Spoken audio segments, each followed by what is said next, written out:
Soukaina Aziz, bonjour. Bonjour Nathan, bonjour. Alors ce matin, un hommage à un musicien.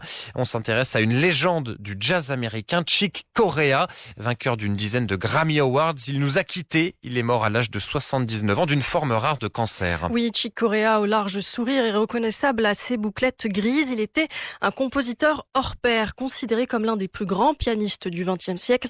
Il compte parmi ses plus grands titres Spain, 500 Miles High ou encore La Fiesta qu'on écoute.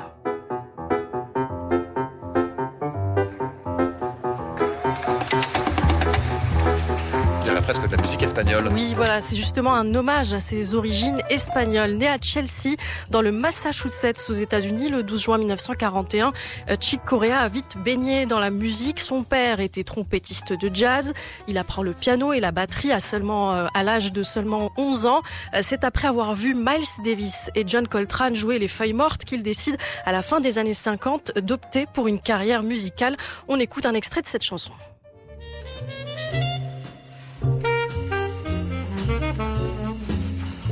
Jazz beaucoup plus classique, ça. Exactement, et c'est justement un classique. Alors, des années plus tard, Chick Corea a rejoint le groupe de son idole Miles Davis.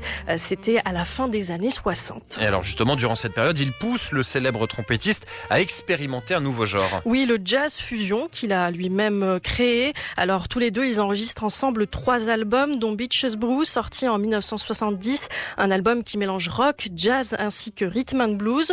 Davis et Corea expérimentent et offre aux amateurs de jazz une musique plus libérée où la clé est la spontanéité.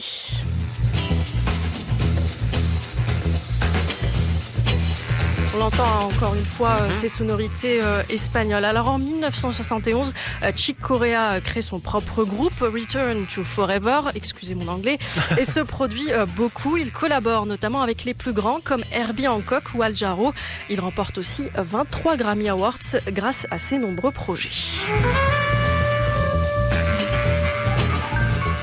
C'est freestyle sans être complètement fouillis.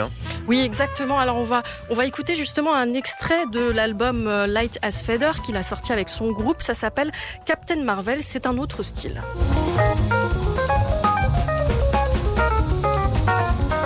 C'est un peu plus rythmé par rapport aux autres extraits. Alors Chick Corea était avant tout un artiste généreux sur scène, mais aussi chez lui au début de la pandémie de coronavirus, alors que lui aussi était confiné à son domicile. Et bien chaque soir, il se produisait depuis son studio des mini-concerts qu'il diffusait sur sa page Facebook.